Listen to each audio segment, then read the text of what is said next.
Welcome once again to my webcast. Ask Chuck comes once a week for every week we're in session. Look forward to answering questions that you have.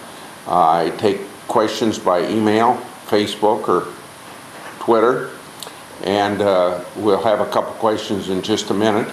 But I want to compliment everybody who participates in this because it's part of the process of representative government. If we're going to have representative government, I'm one half of that process. You're the other half, and this is one way of having dialogue to make representative government work.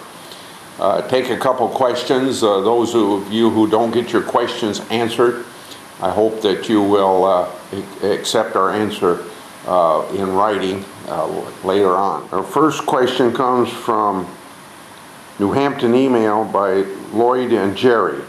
Government spending is out of control. What can be done about it? What we have to do in order to get spending under control is to get off of this trajectory that President Obama has put us on over the last 2 years.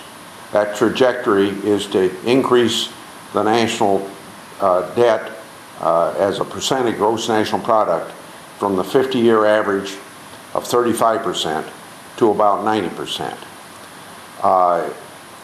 To do that, we have to intervene very quickly. And it may be too late this time to do that in the sense of the majority party has decided they want to spend like spending's going out of sight. And so we need some intervention. But if we can intervene very quickly, I believe that we can overcome that trajectory that he's put us on. Now it's at 60% right now, 50-year average about 35%. It's going to take a while to get back down, but it won't take very long if we do it immediately.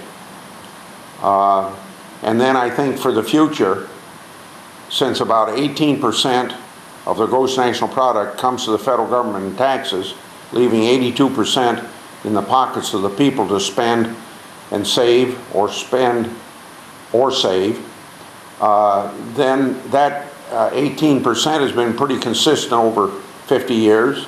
It has economic growth of about 3 or 4%.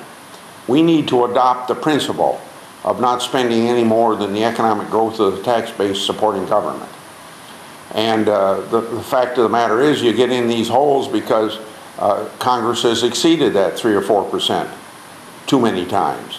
It ought to be like we did during 1997 to the year 2000 when Republicans controlled Congress. We paid down $580 billion on the national debt. We can do that again. Let's go to the second. Ruth from Cedar Rapids on Facebook says, please vote no on Kagan.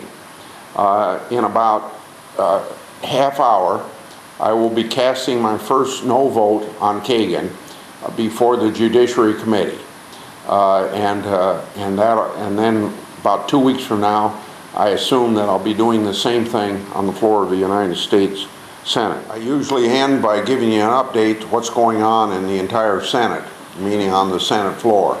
We will have an unemployment compensation bill will be coming up, and this is after my political party 4 times on June 14th, 17th, 24th, and June 30th.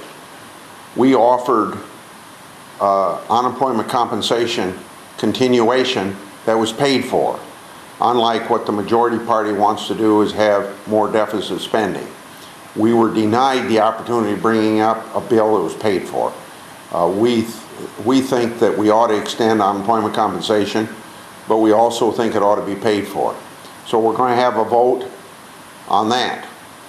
But remember, if our goals had been accomplished one of those 4 times, we wouldn't have had any lapse in unemployment compensation. Then also, we will probably have a supplemental appropriation bill up and maybe the small business tax bill yet this week. Look forward to your participating in Ask Chuck webcast next week.